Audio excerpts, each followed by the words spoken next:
El paraíso se logra con el precio del sacrificio. Ser Historia, con Nacho Ares. ¿Queréis obligar a toda la población a pelear sin comida y sin armas para ganar el paraíso? ¡No lo consentiré! Capitán Pinto, todos los habitantes de nuestra pequeña ciudad de Asila están firmemente decididos a combatir. Se niegan a negociar con el enemigo. No se discuten las órdenes del rey de Portugal. Mi misión es obligaros a embarcar para Lisboa. En el acto. ¿Dejar las iglesias para que las profanen y las transformen en establos? ¿Dejar que los mahometanos se apoderen de las dos costas del mar Mediterráneo? ¿Dejar a Portugal desposeído de sus bienes? ¡No! ¡Jamás! Estamos preparados para el sacrificio y mantener la lucha hasta la muerte. Nada nos hará dejar la costa africana. ¡No dejaremos África nunca!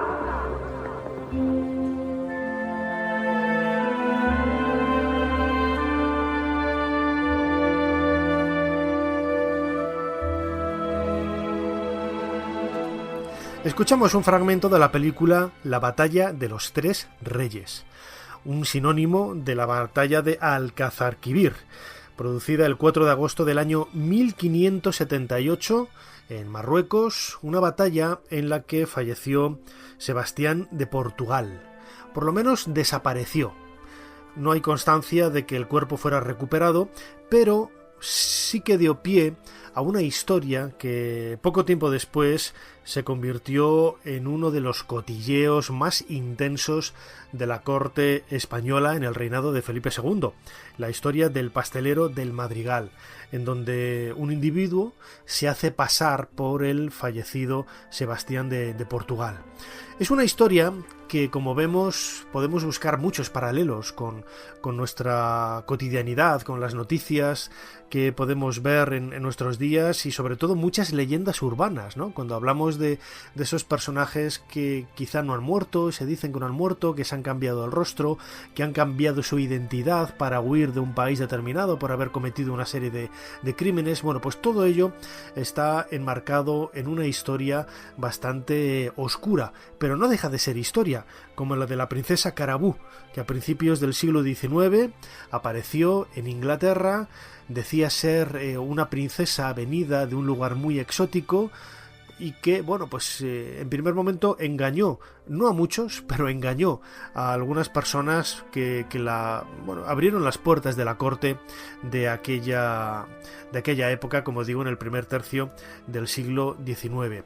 Estas historias, en donde personajes se hacen pasar por unos por otros, en donde se intenta ocultar la realidad vivida por algunos individuos en la historia, va a ser el tema principal de nuestro cronovisor, el tema principal de nuestro programa de hoy. Pero como siempre, habrá muchos más temas. Ser Historia, decem annos faciens historiam.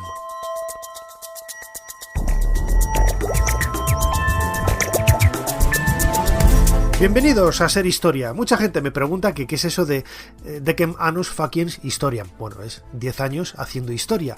Es una frase que voy a ir repitiendo todos los programas en esta 11ª temporada porque es cuando hemos cumplido 10 años. 10 años del programa Ser Historia. Y cambiando de página, pasando de página, la princesa Carabú, el pastelero del Madrigal, Richard Adamson, que no lo he contado, es un personaje también que se hizo pasar por uno de los miembros del equipo de Howard Carter en el descubrimiento de la tumba de Tutankamón. Esas personalidades ficticias en la historia van a ser el tema principal del cronovisor, junto con Jesús Callejo. Pero habrá todavía muchísimos más temas. Conoceremos la historia de la conquista en el año 1492 de la isla de La Palma, la gran olvidada, ese momento histórico gran olvidado a finales del siglo XV, pues a la sombra de lo que sucedió con la conquista de América. David Botello una semana más nos trae su historia más histérica. En su sección Ser Histeria vamos a recuperar lo que le sucedió a Vasco Núñez de Balboa cuando descubrió el Pacífico, cuando descubrió ese Mar del Sur. Jonathan Gil Muñoz nos vuelve a traer esos guardianes del pasado, esos museos. En esta ocasión visitaremos el Palacio de Fabionelli, el Museo de Valladolid. Y hablaremos también, a colación de lo que hemos comentado de ese Richard Adamson, de ese tesoro de Tutankamón, ese personaje ficticio, pero en esta ocasión cosas muy reales. Vamos a viajar a Oxford, a Inglaterra para conocer el archivo fotográfico, el archivo documental del descubrimiento de la tumba de Tutankamón, que se conserva allí, en el Griffith Institute. Y vamos a hablar con un egiptólogo español que es uno de los conservadores que trabaja en este lugar. Como siempre, 90 minutos repletos de historia. Soy Nacho Ares y les doy de nuevo la bienvenida a Ser Historia. ¡Comenzamos! Sigue a Ser Historia en las redes sociales. En Twitter, @SerHistoria. En Facebook, Ser Historia. En YouTube, Ser Historia. Y en Instagram, Ser Historia. Jesús Callejo, bienvenido una semana más a Ser Historia. ¿Qué tal, Nacho? Encantado, una semana más. Qué bien nos trataron en Torrelavega la semana pasada. Sí, es verdad. Qué anchoas. Qué anchoas. Es un tópico, pero es verdad. Uh-huh. Pero sobre todo eso, lo que tú dices. Es el cariño de la gente, llenando la sala. Y el paisanaje, sí, señor. Uh-huh. Desde luego que sí. Muchísimas gracias. Y lo he anunciado también en estos días. Hablo de memoria, pero el 14 de marzo estamos en Roda de Isávena, en Huesca, y el 26 de marzo, antes de Semana Santa, en Valladolid, en el Museo Nacional de Escultura. Pero bueno, atentos a las redes sociales para ir reservando sitio. Ya nos escribe mucha gente pidiendo información sobre estos lugares. Jesús, crononauta, el personaje de esta semana, yo tengo que decir que no tenía ni idea de él. Y aunque hay una película y mi desapego al mundo del cine, del séptimo arte, quizás también es una causa de mi ignorancia sobre ello. También ha influido, sí. Pero que ya sabes algo de ella. Sí, la princesa Carabú. Un personaje realmente curioso, ¿no? Sí. Curioso bueno, vamos a hablar también de otros personajes que a lo largo de la historia se ha dicho que podían haber sustituido o creado una falsa personalidad, ¿no?, para adentrarse en la historia y pasar a que su nombre aparezca con letras de oro en los grandes libros. La princesa Carabú, muchos la acusaban de fraude y otros la defendían. Sí, la verdad que fue una mujer fascinante. Estaría dentro de esa categoría de suplantadores, porque, bueno, luego lo veremos, lo que estaba haciendo es suplantar una personalidad, pero no de un personaje histórico, que es lo habitual, y luego citaremos algún otro caso más conocido. El caso de la princesa Carabú es que se presenta de la noche a la mañana, nadie la conocía, en fin, en un pueblecito de Inglaterra, y a partir de ahí se crea toda una película, una historia fascinante, en connivencia con otro personaje, con un portugués, que entre ellos, pues, hace que sea creíble lo que va contando esta mujer, y lo que va contando es ni más ni menos que es algo exótico, que viene de un país que nadie conoce, que prácticamente ya no sabe hablar, que está llena de tatuajes, pero que tiene unos modales muy finos, y dices, bueno, pues a ver qué ocurre, ¿no? Entonces, pues va despistando, va dando bandazos de uno a otro. Son 2 meses y medio prácticamente lo que dura su impostura, pero ¿qué 2 meses y medio? Porque a partir de ahí se genera todo un mito, y ese personaje de la princesa Carabú no solo queda en esos 2 meses y medio, en este pueblo cercano a Bristol, y no solo se refleja en esta película, sino que ella, cuando, en fin, mantiene un poco toda esa pose, porque en el fondo era una pose, uh-huh, pero una pose muy bien mostrada, ¿no? Luego contaremos una serie de detalles. Ella también va viajando, o sea, no solo está en Gran Bretaña, también está en Estados Unidos, y llega a España, y en España venía como princesa Carabú, y dio el pego. Lo que pasa es que en España parece que no le hicieron demasiado caso por la época en la que vino, y prácticamente no hay referencias, pero sí que tuvo una cierta repercusión, aquí no tan conocido, por eso ahora vamos a dedicarle este cronovisor, pero el hecho de que se hiciera una película en el año 1994 y que refleja muy bien ese momento del exotismo. Ten en cuenta que estamos hablando de principios del siglo XIX, donde todo lo que fuera oriental, asiático, si venía encima del Océano Índico mucho mejor, pues esta mujer reunía todas las características. Era una mujer bella, además conocía, pues en fin, modales que no se estilaban por esa Inglaterra más puritana, y a partir de ese momento, pues eso, se genera todo un personaje que luego sabemos que suplantaba. ¿A quién suplantaba? Pues bueno, no nos vamos a adelantar un poco, pero sí que merece la pena empezar con esta princesa Carabú, porque así es como ella misma se designaba a su propia persona, y esa princesa Carabú, ya digo, genera todo un movimiento social, casi podríamos decir mediático, porque el hecho de que salga en la prensa su retrato es lo que genera que al final, pues por la boca muera el pez, y al final se sabe quién era porque alguien la reconoce. Muy bien, Jesús Callejo, crononauta. Como siempre, tenemos aquí el teclado preparado para comenzar este viaje en el tiempo. ¿Cuál es la fecha que nos propones esta semana? La fecha es el 3 de abril de 1817.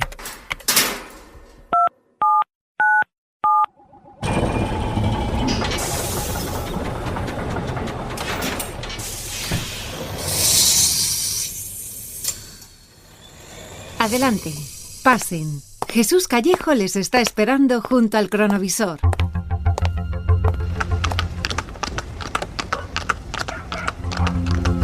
Jesús, hemos ido a parar a una calle y estoy viendo una mujer joven que, por la descripción que tú me habías dicho y ese aspecto un poco desorientado que tiene, es la princesa Carabú. Todavía no sabemos que es la princesa Carabú, por lo menos no lo sabe este vecino, ¿no? Este zapatero de Almosbury, que es donde estamos, en el condado de Gloucestershire. Y para ubicarnos en este lugar, en este condado inglés. Y esta mujer, claro, ya llama la atención porque, bueno, te puedes imaginar, en fin, la Inglaterra de principios del siglo XIX no visten así. ¿Cómo está vistiendo? ¿Qué es lo que se encuentra este zapatero? Tú lo has dicho, una mujer desorientada, pero que viste con turbante, con un sari, que no es capaz de articular palabra cuando le está preguntando en inglés que quién es y qué hace allí. La ve además con las ropas empapadas. La ve, además, con una ropa exótica, pero también con unos ademanes que no son propios de allí. Fíjate, ella no tiene rasgos orientales. Ella, en principio, puede aparentar una europea, una inglesa normal, pero por las circunstancias en las que se rodea, ¿no? Más o menos tiene unos 26 años en este momento, pues, y que no es capaz de hablar con ese idioma que se le están comunicando con ella, este zapatero, pues ¿qué es lo que piensa este zapatero? Pues, y sobre todo su mujer, porque la lleva a casa, dice, mira, me he encontrado con esta mujer que no sé decir nada, no puedo entablar una conversación coherente, porque ella lo único hace es dirigirse a sí misma con su dedo y decir Carabú. Dice, bueno, vale, Carabú, eso y nada es lo mismo. Bueno, pues la mujer del zapatero dice, pues vamos a llevarla al obispo de los pobres. El obispo de los pobres era una especie de organismo municipal que acogía pues a los menesterosos, a los que prácticamente pues se dedicaban a la vagancia, y aunque esta mujer no parecía pobre, pero en fin, tampoco se podía sacar gran provecho de ella, porque si no sabía inglés y no te decía más que Carabú, bueno, cuando está en la casa de esta mujer, pues sí que se interesa por objetos que son exóticos, o si ve algún cuadro con algún paisaje que no es europeo, pues lo señala, o sea, que bueno, muestra como un cierto interés por aquello que no es lo habitual en ese mundo rural inglés. Bueno, pues ¿qué es lo que hace? Como ahí tampoco tienen posibilidades de que esta mujer se aclare, y aclaren además su procedencia, la llevan a lo que es la casa del magistrado del condado, que era Samuel Worrall. Samuel Worrall, con su mujer Elizabeth, que era norteamericana, porque por entonces tener una esposa norteamericana era como decir, bueno, si no sabe esta mujer quién es esta Carabú, pues no lo sabe nadie, porque claro, pensaban que tener una esposa americana te daba como una amplitud de miras. Nada, Elizabeth no... La sabiduría impregnada ya por carácter como el bautismo, ¿no? Exactamente, no había forma de saber quién era esta mujer que había aparecido de sopetón en abril de 1817. Así que, bueno, lo único que se descubre es algo muy significativo, porque hay un cuadro donde aparece una piña dibujada y ella, esta mujer, lo señala y dice ananas. Entonces, bueno, por ananas sí que llegan a identificar que se está refiriendo a una piña, pero claro, no en el idioma inglés. Y bueno, pues, ¿qué es lo que hace? No la pueden mantener allí. Pues dice, venga, la llevamos a Bristol y que se la procese por vagancia y allí que tomen cartas en el asunto. Así que adelantamos un pelín el cronovisor y cuando ya, pues eso, en Almosbury no se puede hacer nada con ella, se la lleva a Bristol. Allí la encarcelan por vagancia, o sea, como la ley de malos y maleantes y vagos, sí, que había en aquel momento, ¿no? Y también en España, porque esa ley la había en toda Europa. Bueno, pues allí en la cárcel ven que no es el lugar adecuado, porque imagínate con todos los facinerosos que está esta mujer, una mujer bella, todavía con esas vestiduras exóticas, y la mujer del magistrado dice, mira, me la traigo para casa, yo la mantengo aquí un poco, y a ver si entre todos sabemos. Y en ese momento aparece un personaje que es clave en esta historia de la princesa Carabú, porque ella sigue diciendo Carabú y hablando y escribiendo en un lenguaje que nadie entiende. Entonces, el personaje clave es ni más ni menos que un marinero portugués llamado Manuel Iruso. Bueno, tiene distintos nombres, ¿no? Al final, pero bueno. Ineso, Iruso. El hecho es que esto es un marinero portugués que dice entender el vocabulario que esta mujer habla. Entonces, a través de ese intérprete bastante improvisado y bastante sospechoso por otra parte, este Manuel Ineso dice que procede de una isla lejana del Océano Índico, que es Havasu. Evidentemente no sabían ni dónde estaba Java en aquel momento los ingleses de aquella época, pero bueno, Havasu entendemos que se debería referir a Java.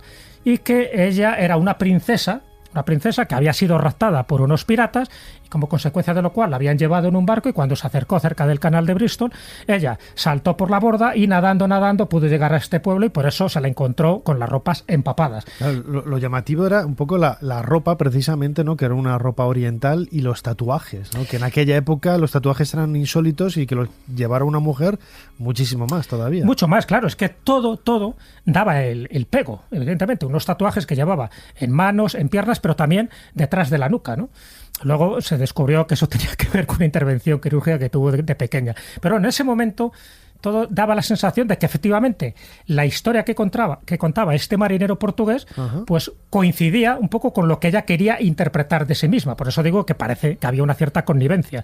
Y para colmo aparece pues el clásico listo, ¿no?, de la zona, un científico que es el doctor Wilkinson, que dice, espera, que voy a coger mi pantografía de Edmund Fry, una especie como de diccionario de lenguas exóticas, y dice, ya está. Ella había escrito, la princesa Carabú había escrito pues distintos caracteres o grafías exóticas, y él cree identificar esta grafía, pues evidentemente que procedía de alguna isla lejana del Océano Índico. Y dice, pues ya está, todo concuerda. Es una princesa que la han capturado y menos mal que ha tenido suerte de llegar a Inglaterra y que la estamos aquí protegiendo entre todos.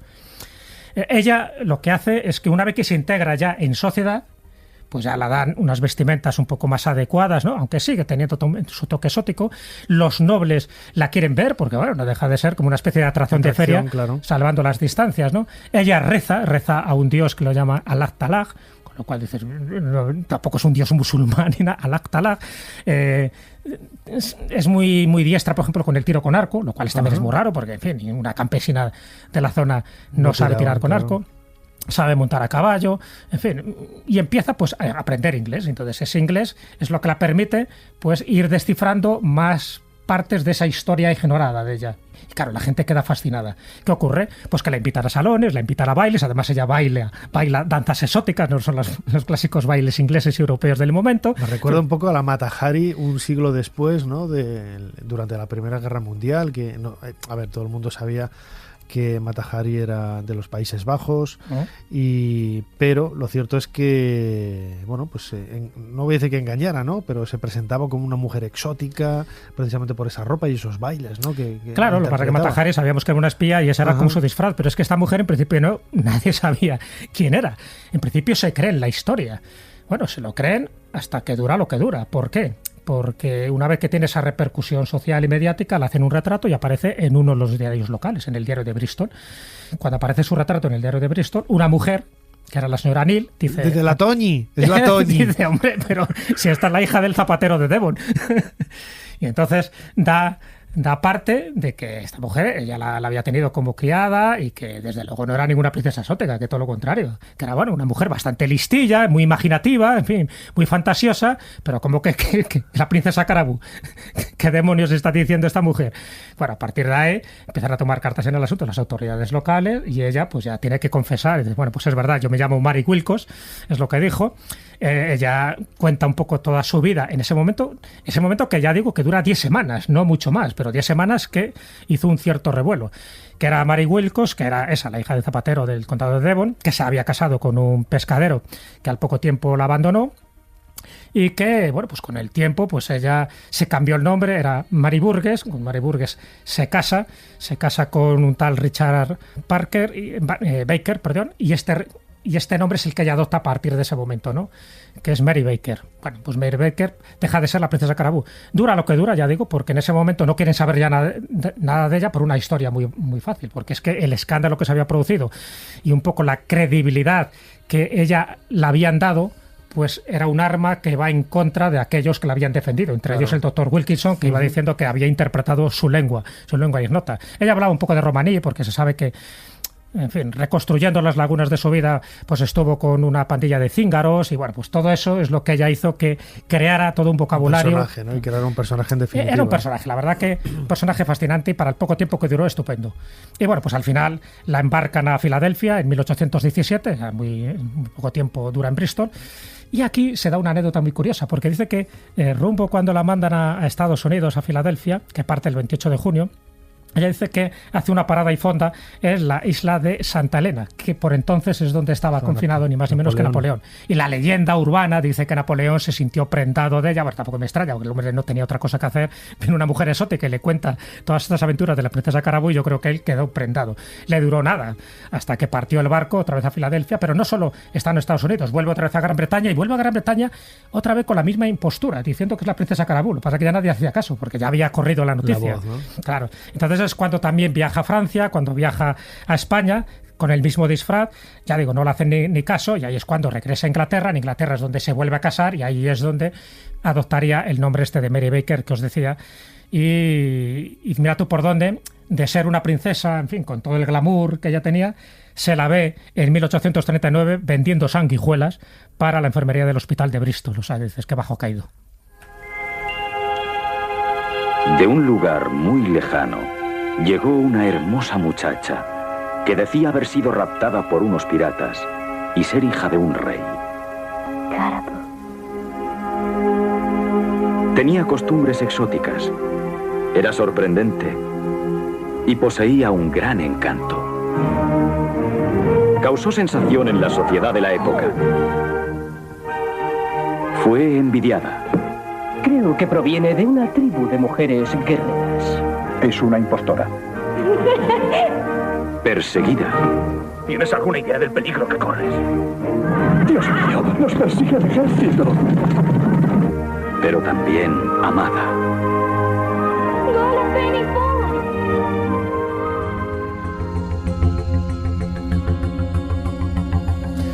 Escuchábamos un fragmento del tráiler de esa película que decías, Jesús, La princesa Carabú, del año 1994, donde, claro, yo estaba pensando ahora qué difícil tiene que ser el hecho de alargar, de prolongar en el tiempo una falsedad de estas características, porque, claro, en aquella época no es como ahora, ¿no? Que hay medios de comunicación y de locomoción que te permiten moverte de un sitio a otro, y el retrato en un periódico es lo que permitió que esta mujer pues fuera descubierta, ¿no? Escuchándote me recordaba un personaje un mago de comienzos del siglo, bueno, de finales del XIX, comienzos del XX, Chu Lin Su, Robin Wilson, que era un americano y que, bueno, pues él creó el personaje de Chu Lin Su, el mago chino, que engañó a todo el mundo hasta el momento de su muerte, cuando murió porque falló el truco de atrapar la bala, ¿no? Él siempre se había hecho pasar por chino,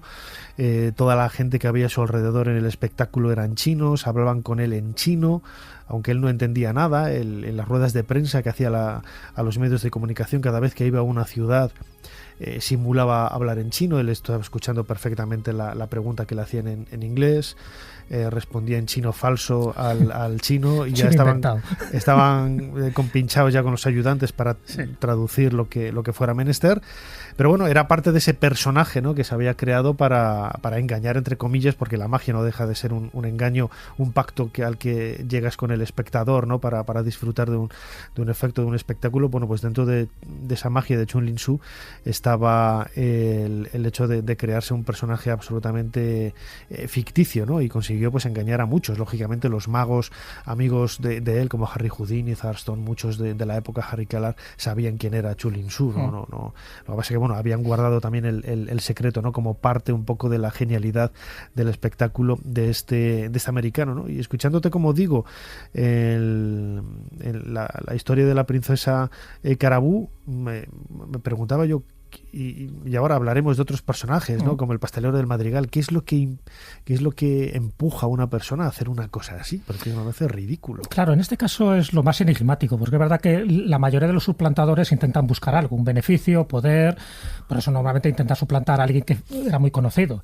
Recuerdo así a bote pronto, pues por ejemplo, cuando muere Nerón, hubo unos cuantos que le intentaban suplantar. Primero porque había un parecido físico, y luego porque siempre hay alguien detrás que te apoya, te anima para que consigas, en este caso, caso pues era el poder o el emperador, ¿no?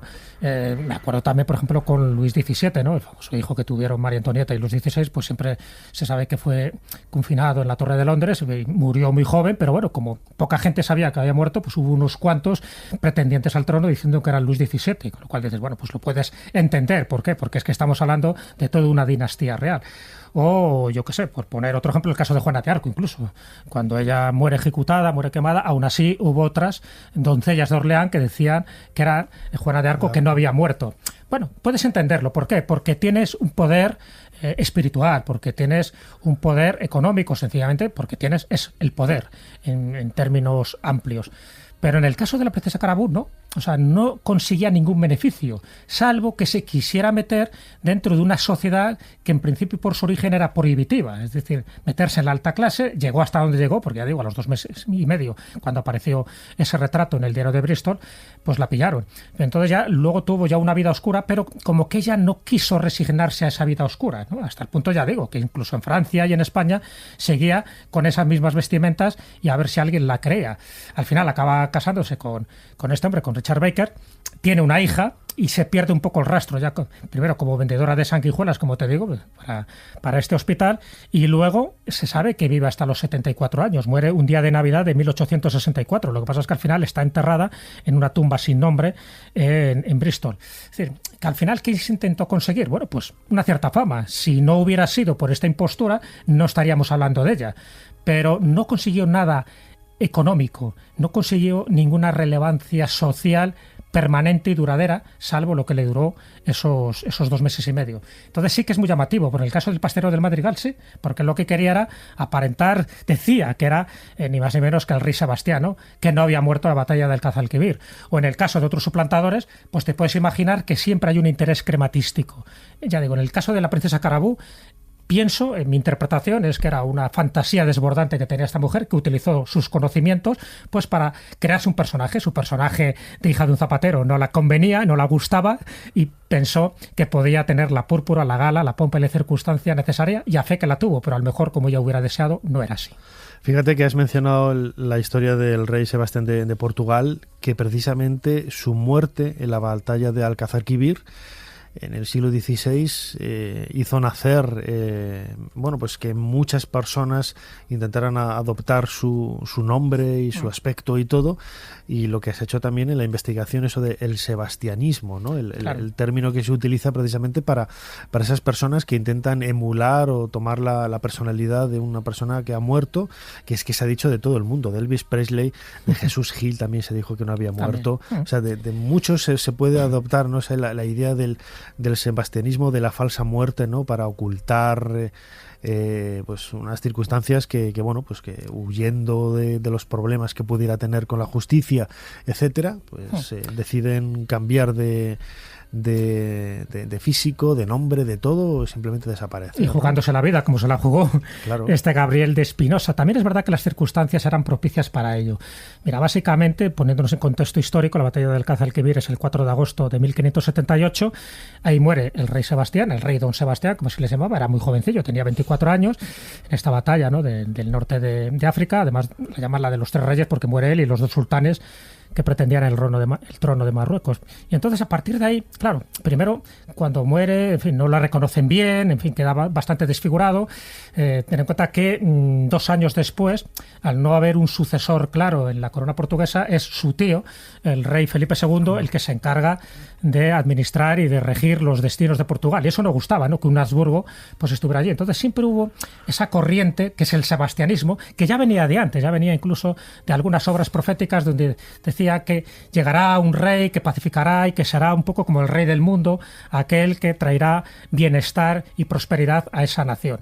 Entonces, bueno, pues en ese momento aparece este Gabriel de Espinosa, el pastelero del Madrigal, no porque fuera de Madrigal de las Altas Torres, en Ávila, posiblemente él naciera en Toledo, pero sí aparece muy oportunamente en ese lugar, un lugar además con raigambre, porque allí es donde nació, por ejemplo, la reina Isabel la Católica, o donde nació, por ejemplo, el obispo de Ávila, el Tostado, ¿no? Y tanta gente. Bueno, entonces cuando aparece por allí, aparece como el pastelero, pastelero. Hay que decir un inciso, cuando hablamos de pastelero no era un pastelero de dulces. Sí, de dulces, sí. No era de carne y de empanadas, era el clásico pastelero de la época. Y entonces aquí entra en juego, pues primero, ese sebastianismo que se estaba ya produciendo durante 2 años, como diciendo, no, ha muerto, está escondido en algún lado y volverá otra vez para restaurar su poder, porque es un tío joven y es imposible que haya muerto en la batalla del Guadalquivir. Y claro, Gabriel de Espinosa se parecía a él, además tenía buenos modales, conocía idiomas, sabía francés, sabía alemán, sabía portugués, evidentemente. Entonces entra en liza un personaje que era el Maquiavelo de turno, ¿no? Que era ni más ni menos Fray Miguel de los Santos. Fray Miguel de los Santos era el antiguo confesor del rey don Sebastián, y él es el que hace esta especie de conjura. Mira, yo te voy a presentar, te voy a dar todas las credenciales, tú te pareces, y necesitamos otro punto a favor, que es Ana de Austria. Ana de Austria, que sería la sobrina de Felipe II, si ella te da el visto bueno y se lo cree, y se la clavamos hasta el fondo todo lo que es la mentira, pues perfecto. Entonces van a Ana de Austria, ya digo, la sobrina de Felipe II, la que fue la hija ilegítima de Juan de Austria. Ella estaba en ese momento en el convento de Nuestra Señora de Gracia, el Real de Madrigal, de este pueblo abulense.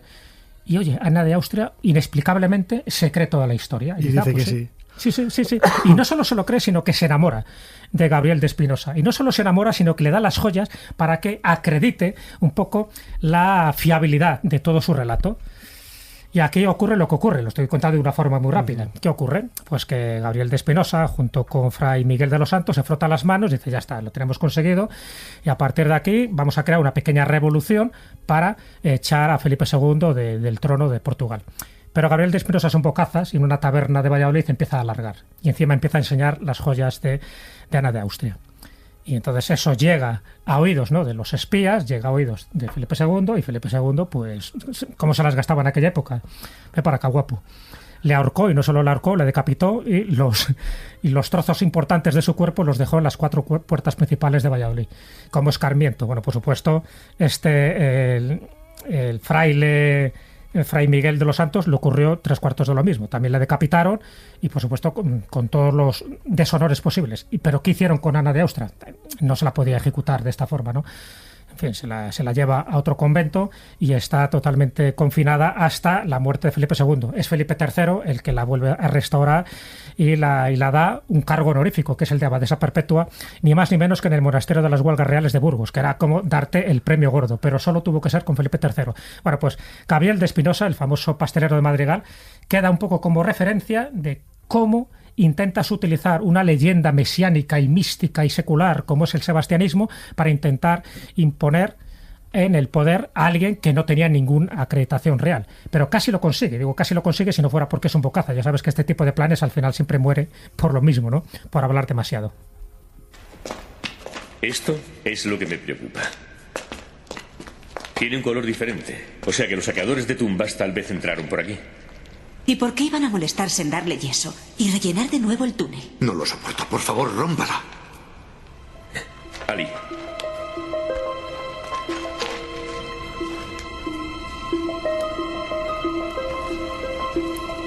¿Qué ve? ¿Puede ver algo?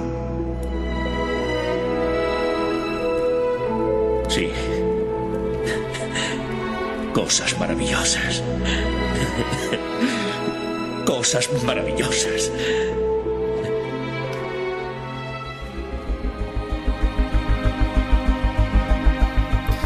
Escuchábamos el momento que recreaba una serie de televisión de la BBC titulada Egipto, hablando de la biografía de Howard Carter, el descubrimiento de la tumba de Tutankamón, que tiene varias leyendas urbanas, muy relacionadas también con este tema que estamos hablando, Jesús, de personas que intentan tomar el papel de otras.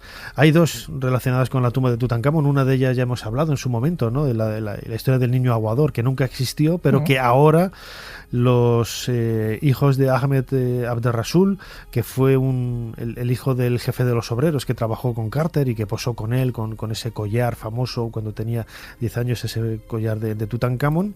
Bueno, pues ahora dicen los hijos que ese niño era su padre, era el niño aguador que decían que había descubierto la tumba, ¿no? Es una leyenda urbana, no existió el niño aguador por ningún estilo, por ningún sitio, ¿no? Pero en el descubrimiento de la tumba de Tutankamón hay otro personaje que incluso ha aparecido en muchos listados como uno de los miembros del equipo, que es Richard Adamson. Richard Adamson era un militar que decía que Howard Carter le había dado un gramófono para que escuchara discos de música, de ópera por la noche en la tumba de Tutankamón y la vigilara, ¿no? Las noches eran muy largas. Las noches efectivamente eran muy largas, colocaba ahí la reja, cerraba y él dormía dentro y tal y cual. Bueno, pues este Richard Adamson en los años 60 y 70 estuvo dando infinidad de conferencias por Inglaterra, en Reino Unido, fue recibido por la reina de Inglaterra también como el último superviviente, ¿no? del equipo de Howard Carter, y ya algunos ya les llamó la atención, ¿no? que la presencia del nombre Richard Adamson no apareciera en ninguna de las cartas, ni diarios, ni nada del descubrimiento de la tumba de Tutankamón, hasta que efectivamente, bueno, él incluso ha habido gente que le ha seguido pues con mucho tesón, ¿no? Y de una manera pues muy vehemente ha publicado algún libro diciendo no, que fíjate, hay pruebas de que él estuvo allí, y la única prueba de que él había estado allí era una caja que él cuando murió legó, y en el interior de la caja pues había recortes de prensa de Tutankamón y unas fotografías, es decir, no había, pero nada que hablara de él, fíjate, fíjate.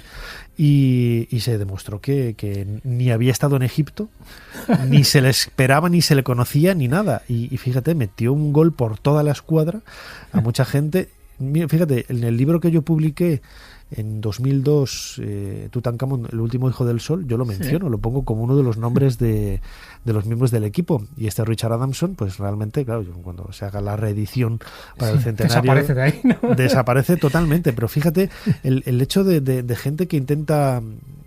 yo conozco una persona también, ¿no? Que no hace más que inventarse historias, que dice que trabaja en el ejército, en la policía y tal, y hablas con él, y yo creo que es un problema psicológico, ¿no? De personas que, claro, que se crean ese personaje paralelo a una realidad que quizás su cotidianidad no les llena, ¿no? Y lo mismo que pasó con la princesa Carabú, lo que ha pasado con tantísima gente en el pastelero del Madrigal. Bueno, pues comentabas eso, ¿no? La idea de una meta política, una meta económica, pero el caso de Richard Adamson, por ejemplo, ¿qué necesidad tienes de meterte en un lío? Lo que tú dices, figurar, salir en los periódicos y llamar, y sabiendo que tarde o temprano te van a pillar. De todas formas, fíjate, cuando me comentaste lo de Richard Adamson, entonces empecé a mirar, digo, a ver, porque no le tenía dentro de los suplantadores, ¿verdad? Que este hombre se me escapaba, y entonces cuando miré, digo, alguien ha creado toda una historia falsa, que no creo que sea él, porque dicen que es el último superviviente de la expedición de Howard Carter y Carnarvon. Él empezó a hablar cuando habían muerto ya todos. Claro, y luego como el último superviviente de la famosa maldición de Tutankamón. Entonces dice que a él nunca le afectó. Y lo que he leído, que me parece desternillante y escalofriante, porque dice que cada vez que a él le preguntaba por la maldición de Tutankamón, dice, no, yo no creo en la maldición de Tutankamón. Y dice, 24 horas después murió su mujer. Cuando le volvieron a preguntar si quería la maldición, dice, yo no creo. Y entonces 24 horas después su hijo se le partió la espalda en un accidente aéreo que tuvo. Y por tercera vez cuando le preguntan si crees o no crees en la maldición de Tutankamón, dice que no, y él mismo sufre un accidente. Y entonces cuando dice, ya te digo, esas cosas que puedes encontrar en internet para que veas cómo son los bulos y cómo corre. Y entonces en ese momento él es cuando dice, hasta ahora me negaba a creer en las desgracias de mi familia, pero ahora tengo que comprender que la maldición de Tutankamón es efectiva. Dice, qué chorrada. Esto es que ni siquiera lo ha dicho él, pero para que veas cómo hay gente que va añadiendo a la sardina distintas ascuas para generar toda una fabulación, toda una mistificación que no tiene más salida que la que se le dio en su momento, ¿no? Pero que por desgracia, para que veas cómo cunden, ¿no? Cómo cunden. Son personajes bastante insólitos, muy desconocidos, pero que os hemos querido presentar aquí en este cronovisor junto con Jesús Callejo. Hemos empezado con la princesa Carabú y hemos acabado con Richard Adamson, este militar que nunca estuvo en Egipto y tuvo la posibilidad de visitarlo ya muy mayor, en silla de ruedas, y decía que no se acordaba de mucho, nos ha fastidiado, nunca había estado allí, no se acordaba de absolutamente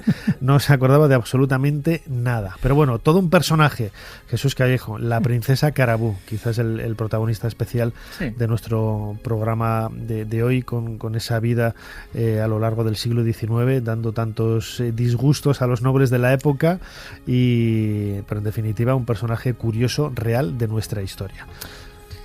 Pues nada, con un billete, bueno, con 2 billetes que tenemos de ida y vuelta a Havasu. Vamos a ver si existe o no existe ese país mítico del caballo a la princesa Carabú. Muy bien, Jesús Callejo, crononauta. Hasta la semana que viene. Un placer, hasta la semana que viene. Señor Dumas, aquí el joven del que le hablé, Julio Verne. Le presento a Alejandro Dumas. Alejandro Dumas, hijo. Un placer conocerle, señor Verne. Igualmente, caballero. ¿Sabe dónde podemos encontrar a su padre? Le hemos traído un manuscrito. No creo que tarde mucho. Ser Historia con Nacho Ares. Todo lo que quisiste saber de la historia, la madrugada del sábado al domingo en la cadena SER. Bueno, el trabajo era muy emocionante. Carter confiaba en él, sabía que siempre podía confiar en él, no solo cuando había alguna emergencia, porque había que sacar de la tumba algo muy difícil de transportar. Carter sabía que mi padre estaría siempre allí para ayudar. Siempre llamaba a mi padre.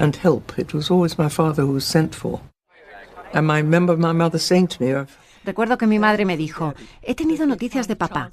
Han encontrado un guante de niño y quieren que vaya a Harrods con un guante tuyo, que parece ser más o menos de la misma talla, para averiguar la edad del faraón, para saber si se trata de un rey niño.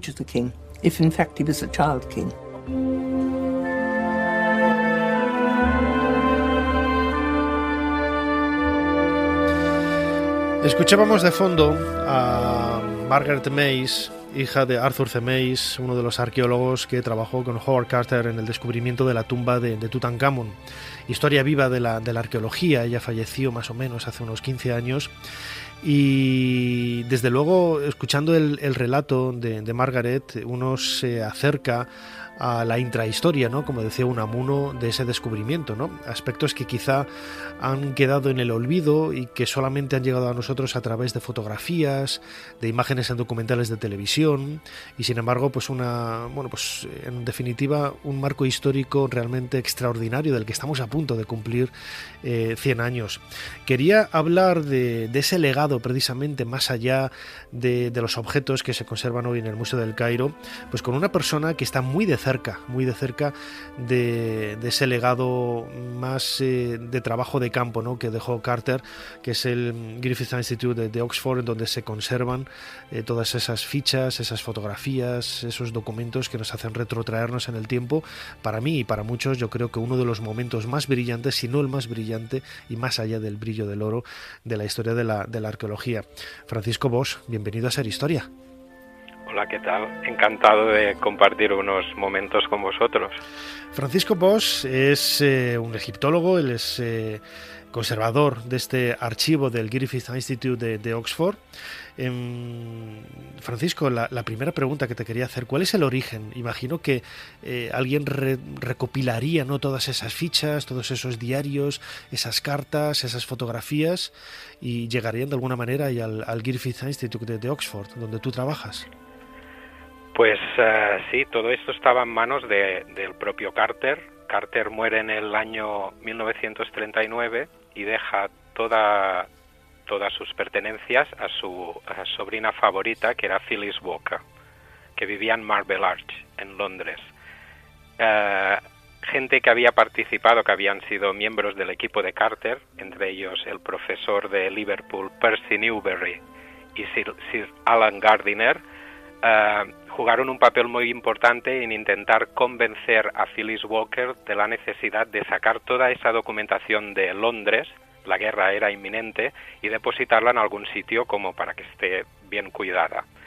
Y es de esta forma como llega la documentación en Oxford, primero como un depósito desde 1939 hasta 1945, cuando ya se hace como la donación oficial.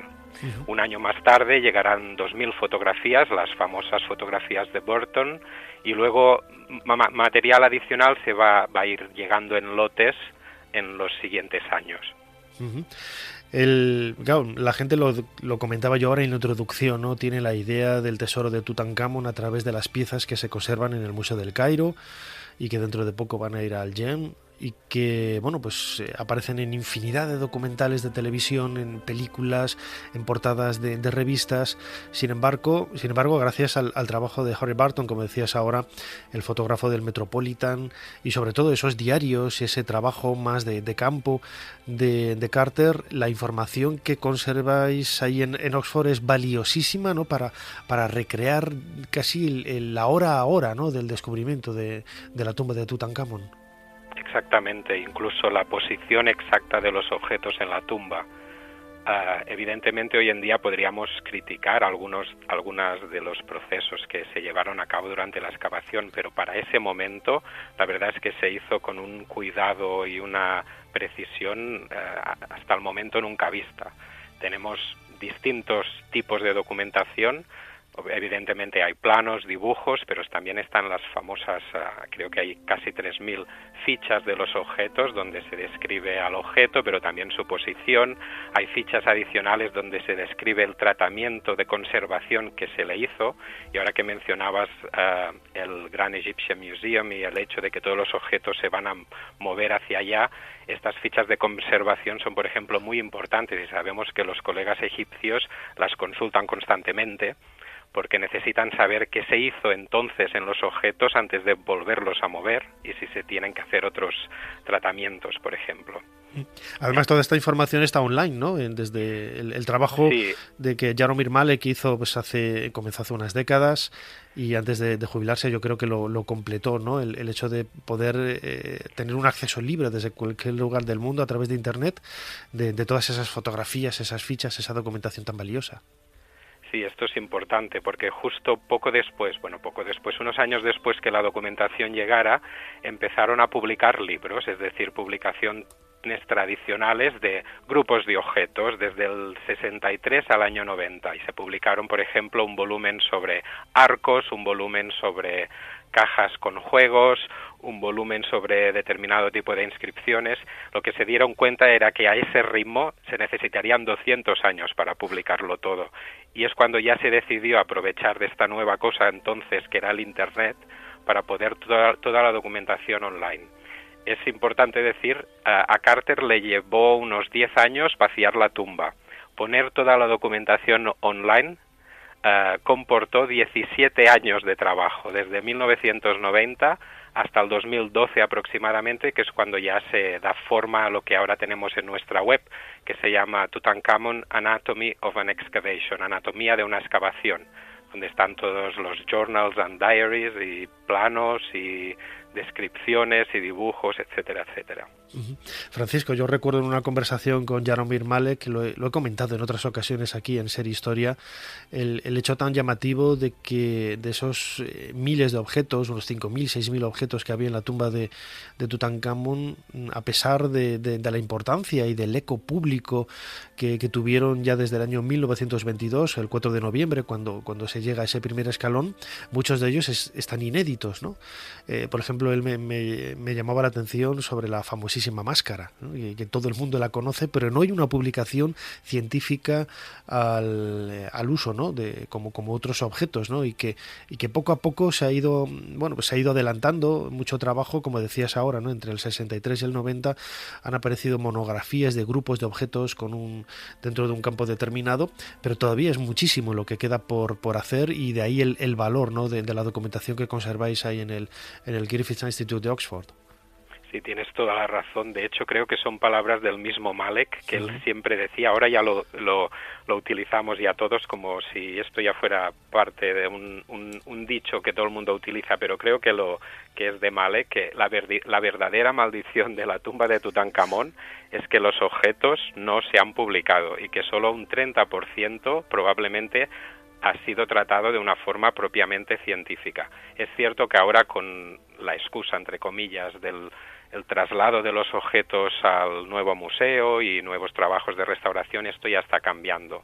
También aquí en el Griffith Institute, esta serie de publicaciones sobre Tutankamón acaba de retomarse. Ahora acaba de aparecer en 2019 un volumen sobre los vasos decorados de alabastro, del alabastro egipcio, de Lisa Manicky, y hay otros en preparación, es decir, sí, las cosas están cambiando.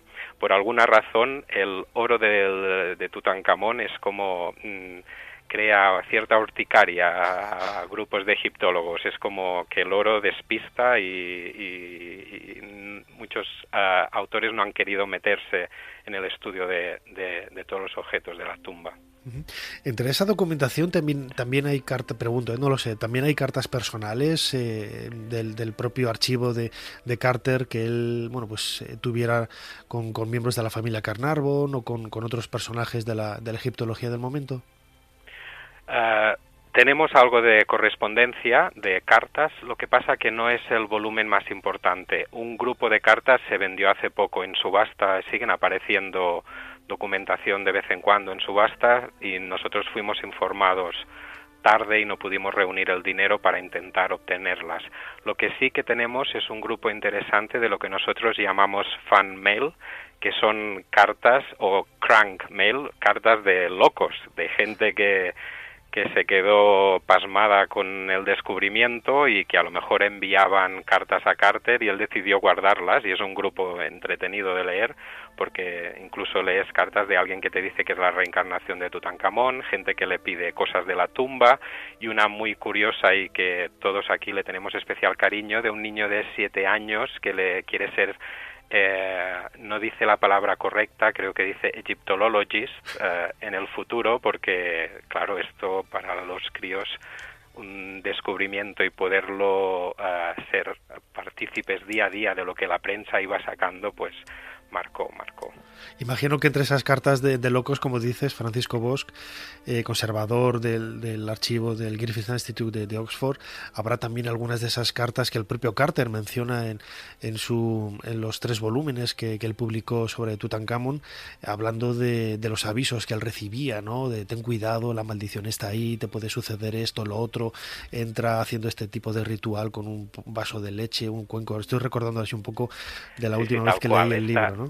Sí, esta creo que está entre el grupo. También tenemos alguna otra, por ejemplo, una muy interesante que no está dentro de la colección de Carter, sino la de Sir Alan Gardiner, también tenemos sus papeles, que son cartas que Gardiner escribió a Lord Carnarvon y una respuesta de Lord Carnarvon a Gardiner. Y una interesante que hace poco la redescubrimos, porque a veces seguimos descubriendo cosas en el archivo, cuenta como Lord Carnarvon le sugiere a Gardiner, o es justo al principio del descubrimiento, y le dice algo así como: uy, hay suficiente material como para llenar todo el primer piso del British Museum. Pues es decir, que ya en el primer momento ellos pensaban: uy, esto si nos lo llevamos para el Reino Unido va a ser espectacular. Mi queridísimo Howard, me gustaría pensar que esta carta te llega el día de Año Nuevo, pero por desgracia no lo hará, aunque te llegará más rápido que si yo misma la llevara. Mi querido amigo, te deseo lo mejor en absolutamente todo. Que seas tan feliz como el éxito que has conseguido durante muchos, muchos años. Te lo mereces. Ahora mismo, querido, eres mundialmente famoso y tu nombre se sumará en los anales de la historia al de los hombres más importantes. Es maravilloso. Me encantaría que pudieras volar hasta Inglaterra, aunque sea solo por unas horas, ya que el interés auténtico y universal y la excitación que tu descubrimiento han creado te harían estremecer de emoción, compensando con ello todos los años de duro trabajo y decepciones por los que has tenido que pasar. Es cierto que a una la molestan mañana, tarde y noche, y sé que contigo también lo hacen. Desde que regresamos no hay lugar ni momento que no me encuentre con un periodista. Papá realmente ha tenido mucho trabajo que hacer. Ha sido un poco cansino desde que llegamos el pasado sábado. Sin embargo, se deleita con todo, y cuando un poco cansado me llama para contarle de nuevo una y otra vez aquello del santo de los santos, siempre estalla de alegría con una botella de champán. Nunca te podré agradecer suficientemente el haberme permitido entrar. Fue el mejor momento de mi vida. Más no puedo decir, excepto que cuento el tiempo para volver a verte. Querido, con todo mi amor, tuya eternamente agradecida y afectuosa, Evelyn.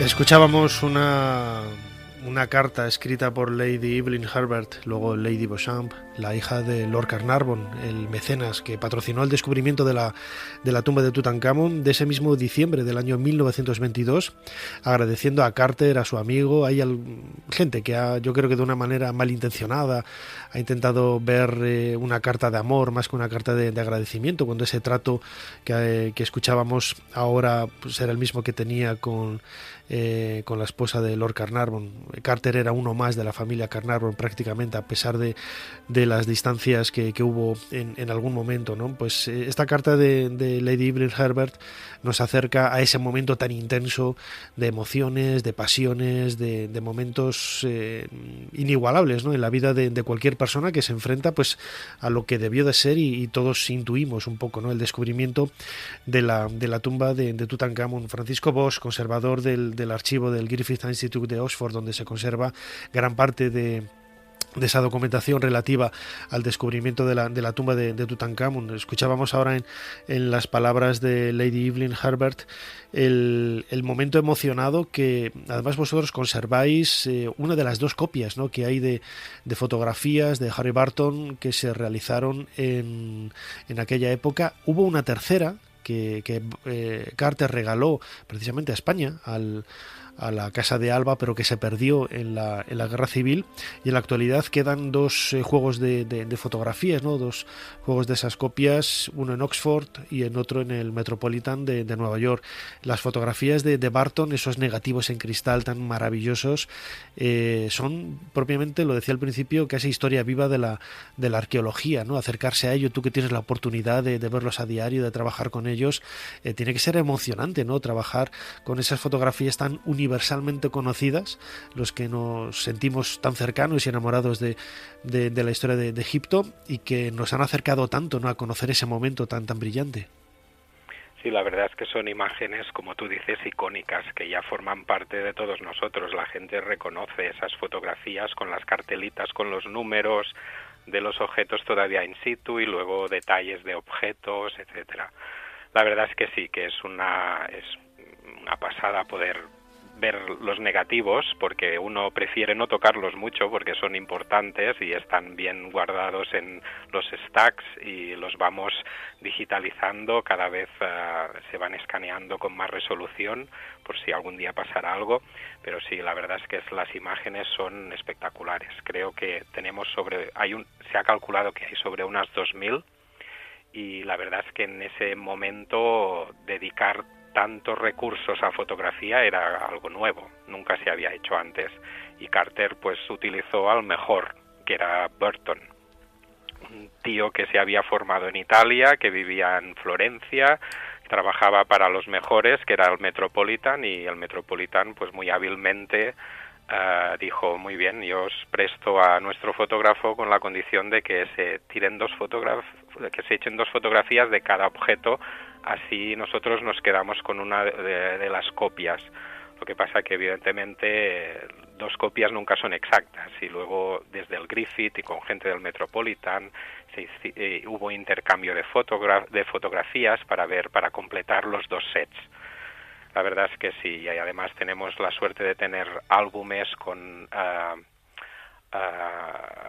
originales que fueron ya preparados por el propio Burton, que se los entregó a Carter, y distintos tipos de prints y algunas anotadas por el propio Carter. La verdad es que el archivo fotográfico es uno dentro de lo que es la colección de la documentación del descubrimiento y excavación de la tumba de Tutankamón. El archivo fotográfico es probablemente, si no, uno de los más importantes.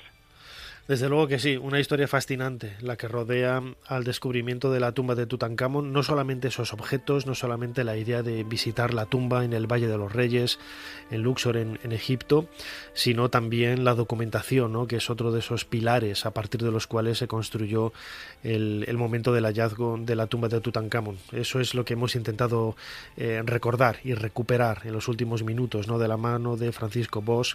Él es egiptólogo, es miembro también del equipo que trabaja en la tumba de Yehuti, dirigido por José Manuel Galán, y por supuesto conservador de este archivo en el Griffith Institute de Oxford, en Inglaterra. Francisco Boix, muchísimas gracias una vez más por habernos ayudado a hacer un poquito más de historia. El placer es mío, un placer. Cuando finalice esta emisión tienes más Ser Historia. Disfruta de nuestros podcasts cuando quieras en cadenaser.com. Y si nos sigues en la aplicación de la SER, estarás al día de novedades y publicaciones. Ser Historia, con Nacho Ares. Ser Histeria, con David Botello. Vasco Núñez de Balboa nació en Jerez de los Caballeros, Badajoz, en tiempo de los Reyes Católicos, y vivió en la época en que las noticias del Nuevo Mundo estaban de moda. Cuando escuchó las cositas que se contaban de lo que había allí de los mares, de lo que decían los marineros, se dijo: ¡esta es la mía!, y se fue a hacer las Américas. En las Antillas le dieron unas tierras y unos indios y se hizo granjero. Como era un culo de mal asiento, enseguida se le hizo bola. Se enteró de que iban a salir a explorar tierras desconocidas y dijo: ¡esta es la mía!, y se embarcó de polizón en uno de los barcos. Ya en tierra firme se enteró de que los indios contaban que había un inmenso mar al otro lado de unas montañas hacia el oeste, y dijo: ¡esta es la mía!, y se puso en marcha. Consiguió un puñado de hombres, tiró hacia el interior y empezó ahí, dale que te pego, por la selva, abriendo caminos a machetazos, pasando fatiguitas y enfermedades, con los compillogis cayendo como chinches en los pantanos, con las fieras corrupias pisándole los talones, con los calores infernotropicales chamuscándoles la calva, con los mosquitos que les devoraban y se las hacían pasar canutas. Un cuadro. Cuando estaban a punto de tirar la toalla, llegaron a lo alto de una montaña y Núñez de Balboa vio allí abajo una masa azul enorme. ¡No me lo puedo creer! ¡Qué belleza! Los indios no mentían. Ahí estaba el Mar del Sur, el Pacífico. Era la primera vez que un europeo veía aquello, y fue Vasco Núñez de Balboa. 4 días después se bañó en la playa más cercana y tomó posesión de aquellas aguas. A ver, que uno está ahí tan a gustito en casa tirado viendo la tele, apoltronado en el sofá con una pereza mortal para salir a la calle, y este tipo va y toma posesión del Pacífico. Me pinchan y no sangro. Porque vamos a ver, ¿cómo se toma posesión de un océano? Porque esto no creo que se haga todos los días. Después de mucho darle vueltas al asunto y de una investigación estrictamente rigurosa, si estás pensando en tomar posesión de un océano, toma nota. Lo primero que hay que tener en cuenta es que es un momentazo trascendental. Así que Núñez de Balboa se puso sus mejores galas y se calzó la armadura con su coraza y su yelmo con airón de plumas coloradas. Ahí, que se le vea bien. Con la mano derecha tomó el pendón morado de Castilla, con la izquierda desenvainó su mejor espada, y de esta guisa, sin importarle que el agua estuviera fresquibiri, se metió unos pasos en el mar hasta la altura de las rodillas, ni más ni menos. Y entonces llegó el momento de la verdad, paseándose de un lado a otro del agua, blandiendo la espada en el aire y agitando el pendón, se puso a gritar como un loco. ¡Vivan los muy poderosos señores reyes, don Fernando doña Juana, reyes de Castilla y de León! En cuyo nombre, por la corona real de Castilla, tomo aprendo la posesión real corporal actualmente de estas mares, tierras, costas, puertos islas australes. Todo eso. Luego bautizó su nuevo mar con un nombre muy pintón, Mar del Sur, que no está nada mal. Y por último y no menos importante, sacó el palo selfie, le dio duro a las fotacas y las coló en Instagram para mayor gloria del momento. Y ahí, con bien de hashtags, escribió: ¡esta es la mía! Se equivocaba. A raíz del descubrimiento empezó a tener movidas con el gobernador Pedrarias Dávila. Le acusó de traición, le detuvo by the face, le metió en una especie de jaula, le casó con su hija, no me preguntéis por qué, le hizo un simulacro de juicio sumarísimo y le cortó la cabeza. ¡Zas! En menos que canto un gallo. Se acabó lo que se daba. Si te he visto no me acuerdo y adiós muy buenas. Así se las gastaban en América, para que luego digan que esto de ir por ahí descubriendo océanos es fácil. Y esto no da para más. Desde la ventana de mi habitación puedo ver, tras la iglesia de Santa María, las antiguas casas de doña Ana de Mendoza, princesa de Éboli, levantadas no lejos del palacio del rey. Ni él ni ella quedan ya en sus aposentos. Ser Historia con Nacho Ares. Todo lo que quisiste saber de la historia, la madrugada del sábado al domingo en la cadena SER.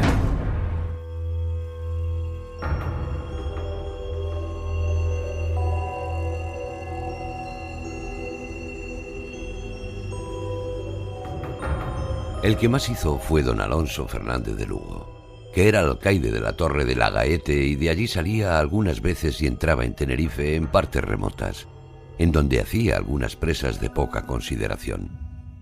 Don Alonso Fernández de Lugo determinóse pasar a España a pedir licencia a su majestad para conseguirla a su costa, que él buscaría quien le ayudase. Le fue concedida la licencia que pedía y por mandato de sus majestades los reyes católicos, Fernando y doña Isabel, se le otorgaron escrituras de concierto y asiento sobre las condiciones de la conquista y le dieron título de capitán general.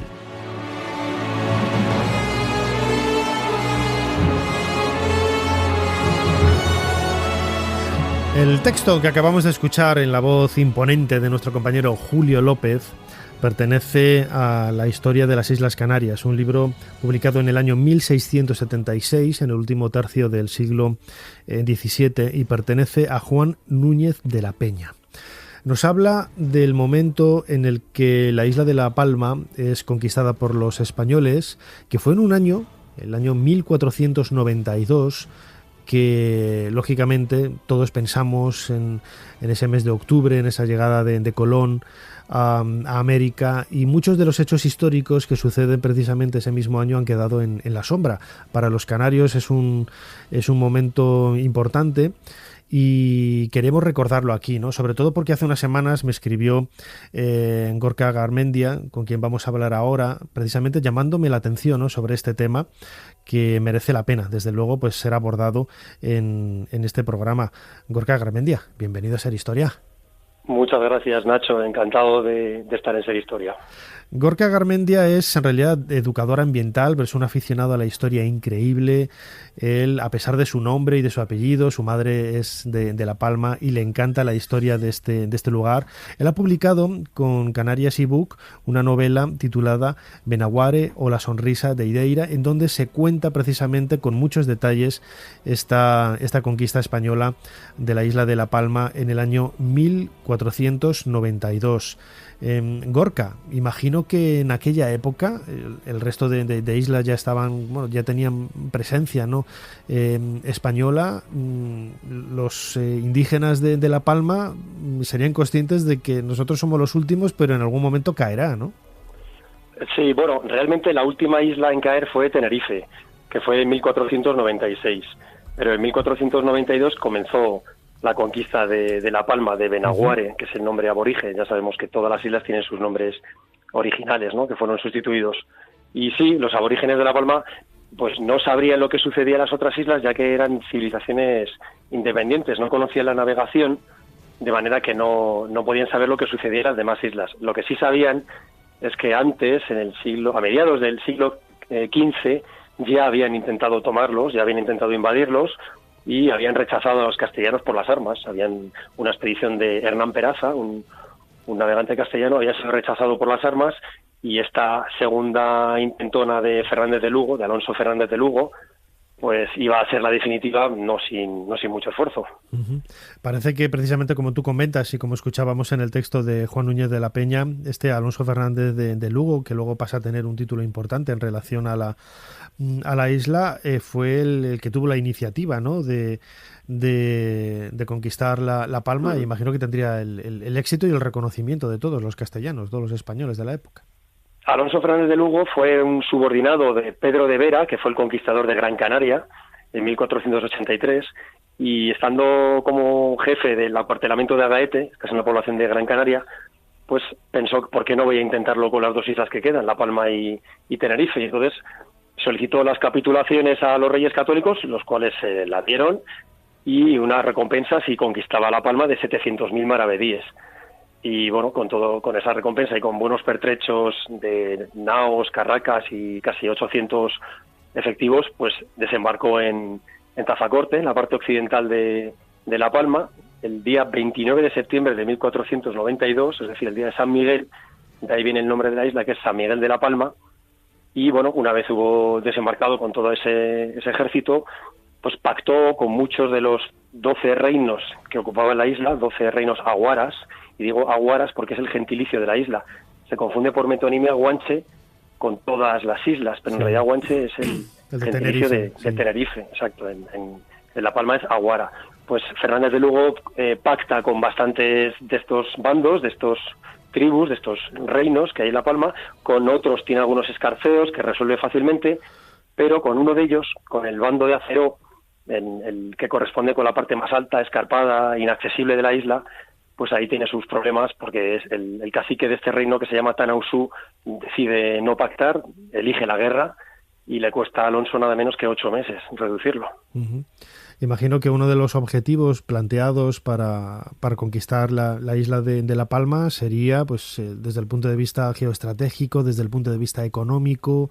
Nadie se mete en una empresa de ese calibre a sabiendas, aunque fuera a cobrar muchísimo dinero, ¿no? Todos esos cientos de miles de maravedíes de la época, que eran muchísimo dinero, si no había algo realmente fuerte que pudiera respaldar un proyecto de esas características. Sí, hay muchos factores, entre ellos el ego, ¿no?, de los conquistadores de la época, de conquistar La Palma y Tenerife. Él todavía no había conquistado nada, era un subordinado de Pedro de Vera en Gran Canaria. Los recursos de la isla todavía eran muy indefinidos. Luego, pues sí, ha habido muchos. Sobre todo, el principal es que es un punto estratégico en el camino hacia América, a lo que ellos pensaban que era Zipango y Catay. De hecho, el puerto de Santa Cruz de La Palma terminó siendo en el siglo XVII el tercero en importancia del imperio, detrás de Sevilla y Amberes.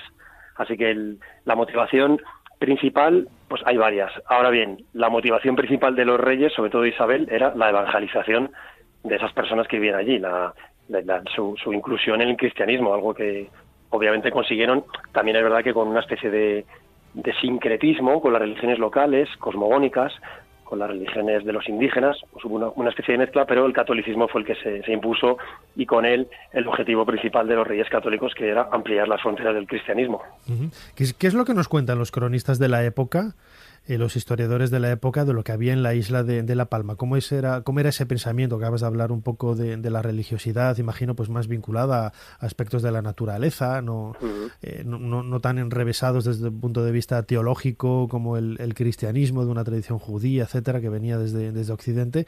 ¿Cómo era el pensamiento? ¿Cómo eran esos indígenas de La Palma en el siglo XV? Sí, bueno, era una sociedad jerarquizada, con una autoridad política, que en Gran Canaria, por ejemplo, les llaman guanartemes, en Tenerife menceyes, en La Palma no hay un nombre específico. Otra autoridad religiosa, que era lo que llamaban los faicanes, que eran una especie de gurús, que en un lugar llamado Tagoror, pues hacían sus evocaciones al más allá, que siempre estaba vinculado con la naturaleza, el sol, al que llamaban Majek, o la luna, o los astros. De hecho, eran profundos conocedores de la astronomía. Esto se ha descubierto en muchas excavaciones arqueológicas, que manejaban perfectamente los ciclos estelares y de los planetas. Era una sociedad tecnológicamente muy retrasada respecto a la castellana, no tenían esa tecnología militar ni mucho menos, vivían en la edad del hierro, en la prehistoria, pero con un respeto por el entorno y una identificación con su entorno que los hacía sentirse parte de la naturaleza. Y bueno, en cualquier caso, era una sociedad, se suele idealizar, ¿no? Fueron conquistados, con lo cual se acabó esa Arcadia de felicidad. Pues obviamente fueron conquistados y fue laminada su cultura, su religión, pero tampoco era un lugar ideal, ¿no? O sea, ellos eran 12 bandos en una pequeña isla que guerreaban con frecuencia, lo cual no quita para que los castellanos no respetaran su religión ni su cultura y prácticamente la laminaran. La prueba es que prácticamente no quedan más que restos arqueológicos, ¿no? No queda un idioma, no queda una cultura, pero básicamente es así. Todo eso se ha perdido y se ha perdido también quizá uno de los grandes enigmas que tiene no solamente La Palma, sino Tenerife y otras islas del archipiélago canario. ¿De dónde venían los habitantes? ¿Cómo llegaron hasta allí? Seguramente en barco, o sea, no, seguramente no, seguro. No me cabe la menor duda. Vamos. No de otra manera. En Canarias, a ver, existen varias teorías.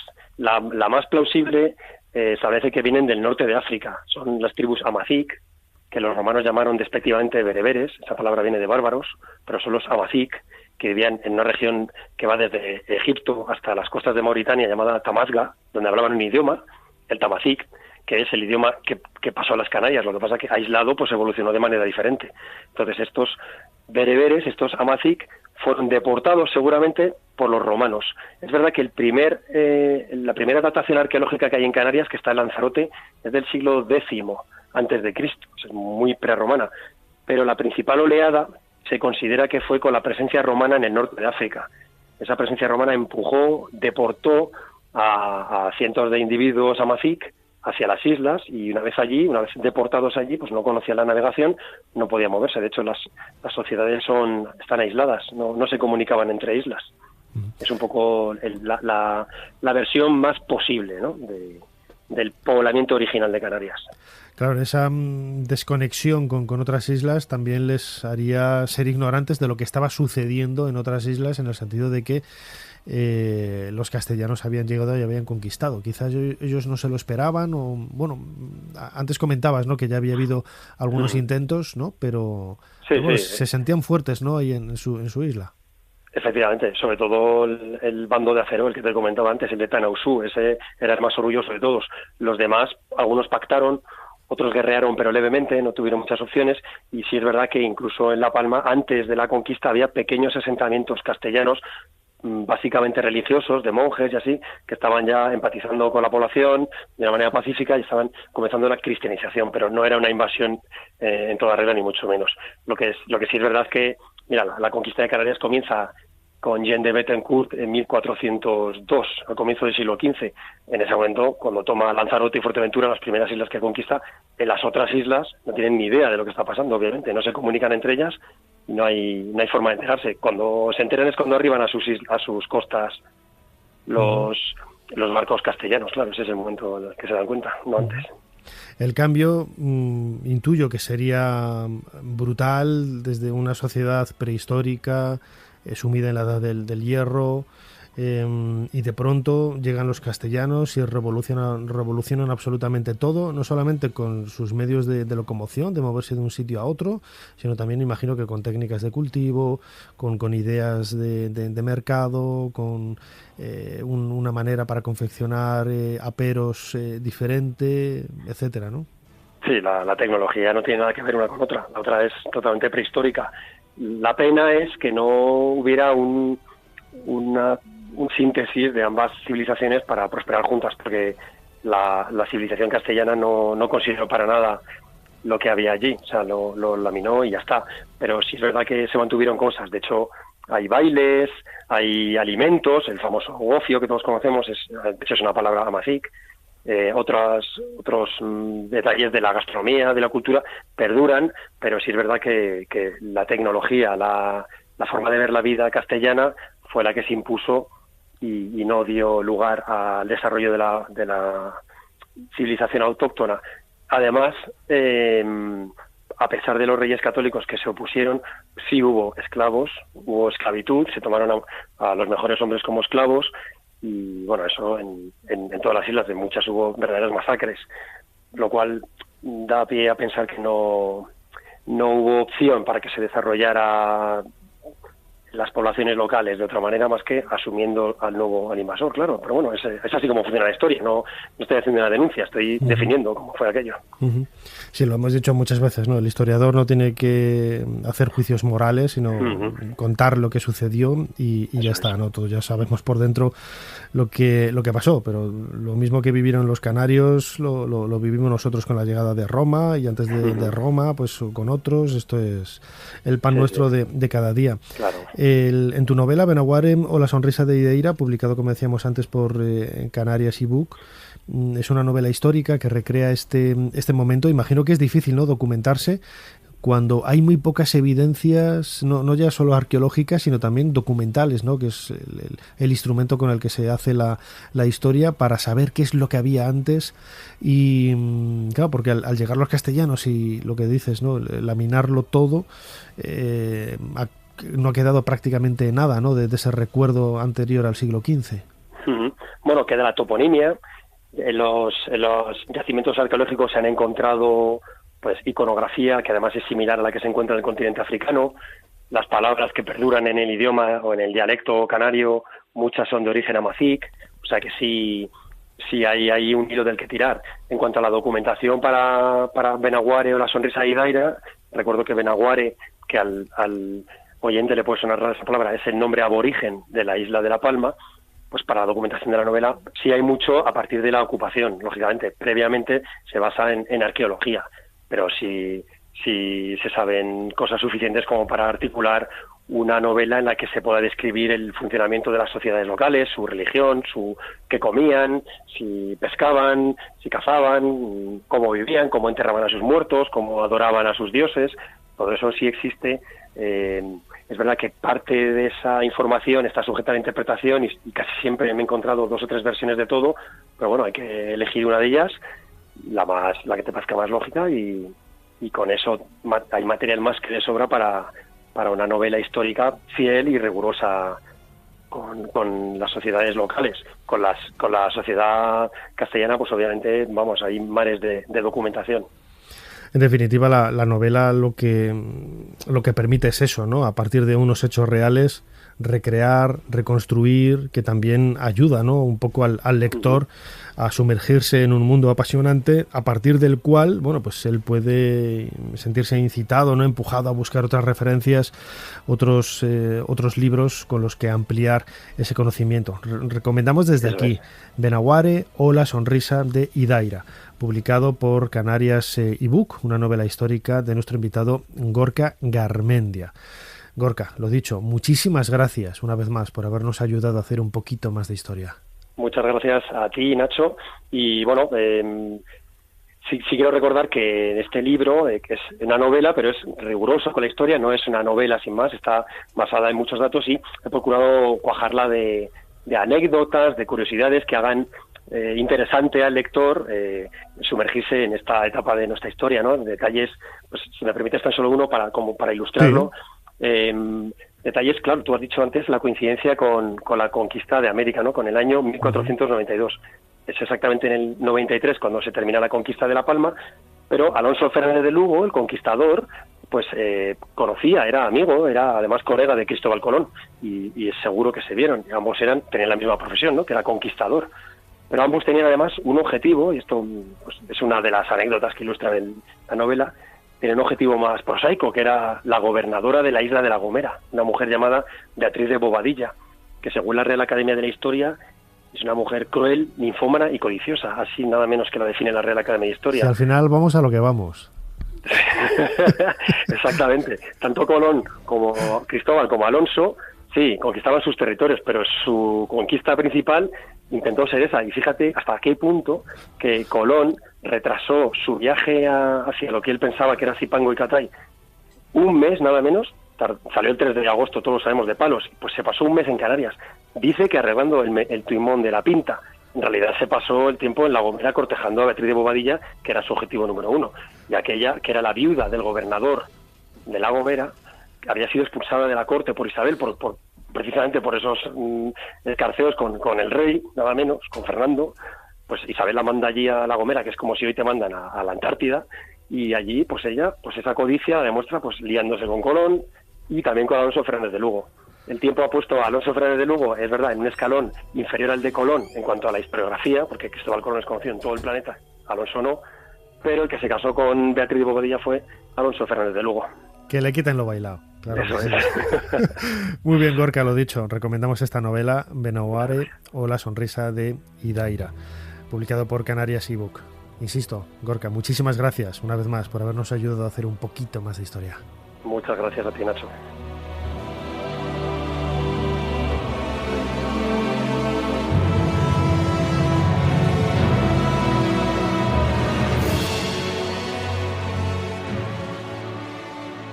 Pero fue bajo otro título que expandí mi nombre y el poder de mi pueblo hasta los confines del mundo conocido. Un mundo que temblaba ante la sola mención de mi verdadero nombre. Gengis Khan. Ser Historia con Nacho Ares. Todo lo que quisiste saber de la historia, la madrugada del sábado al domingo en la cadena SER.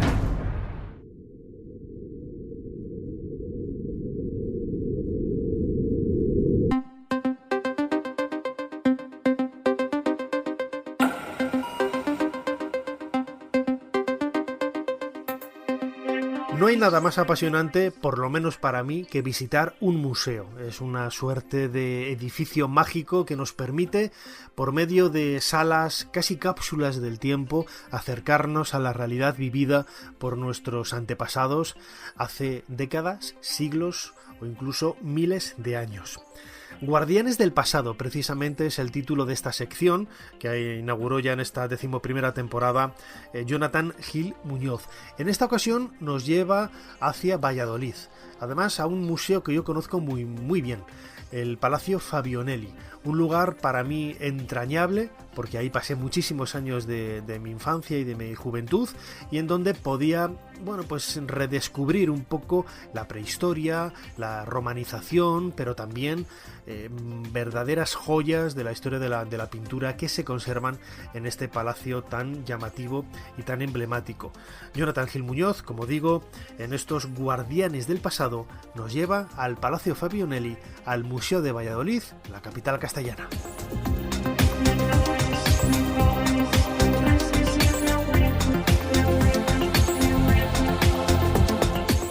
El Museo de Valladolid es uno de esos espacios expositivos en el que es posible percibir el orgullo por mostrar al visitante algunos de los tesoros arqueológicos provinciales más relevantes. Creado a finales del siglo XIX, desde el año 1967, ocupa el conocido como Palacio de Fabionelli, de finales del siglo XVI.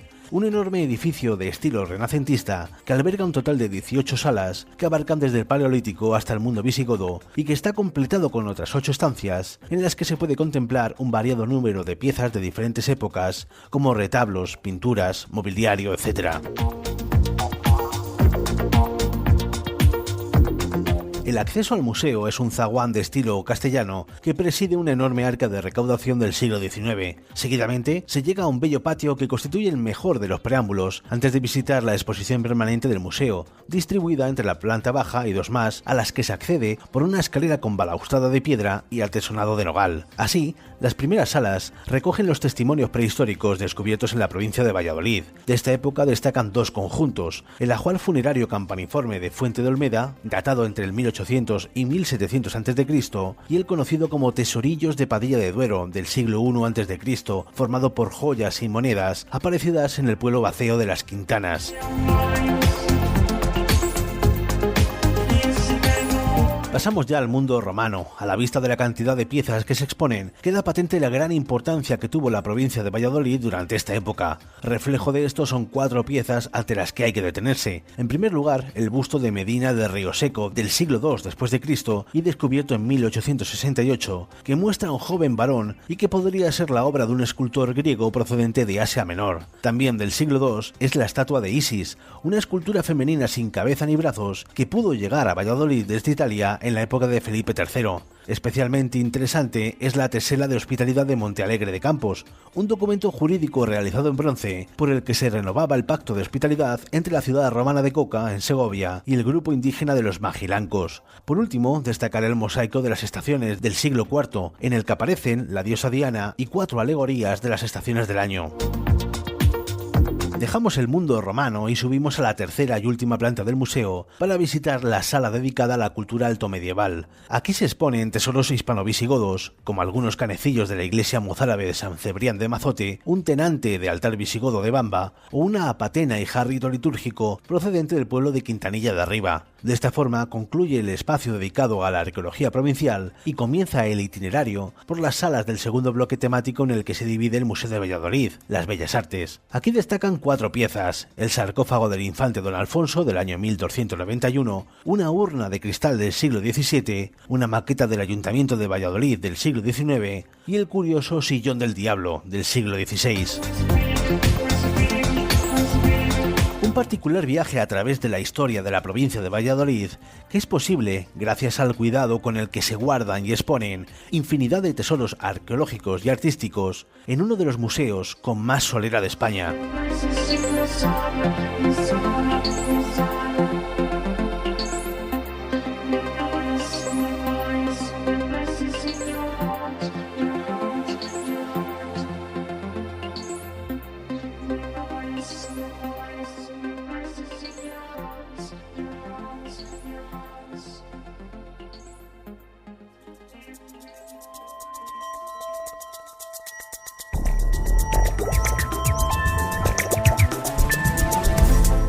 Hasta aquí este nuevo programa de Ser Historia. Como siempre, no me queda más que recordar las formas de contacto con nosotros, que son el Twitter, el Facebook, Instagram, YouTube, todas las redes sociales que lleva nuestra compañera Ana Caballero y que todas se llaman Ser Historia. Antes lo he comentado al principio, a ver si me acuerdo de las fechas porque lo digo de memoria. El 14 de marzo, sábado, estaremos en Roda de Isábena haciendo Ser Historia. Y el 26 de marzo, que es jueves, estaremos en Valladolid, en el Museo Nacional de Escultura, no en el Fabionelli, que hemos hablado ahora, sino el Museo Nacional de Escultura. En unas semanas iremos colocando información en las redes sociales de cómo conseguir la invitación para estos sitios, la hora, etcétera, etcétera, etcétera. Como siempre, Fermín Agustí ha estado en la producción del programa, lo acabo de decir, Ana Caballero controlando las redes sociales, nuestra página web, etcétera, y José María Sendra a los mandos de esta máquina del tiempo. En nachoares.com y en serhistoria.com, ahí podéis encontrar todos los programas emitidos hasta ahora, desde el número 1 hasta este último con el título de la princesa Carabú. Como siempre, Nacho Ares, vuestro humilde servidor, en la dirección y delante del micrófono. Os dejamos con más cosas, más entretenimiento aquí en la cadena SER. Hasta la semana que viene.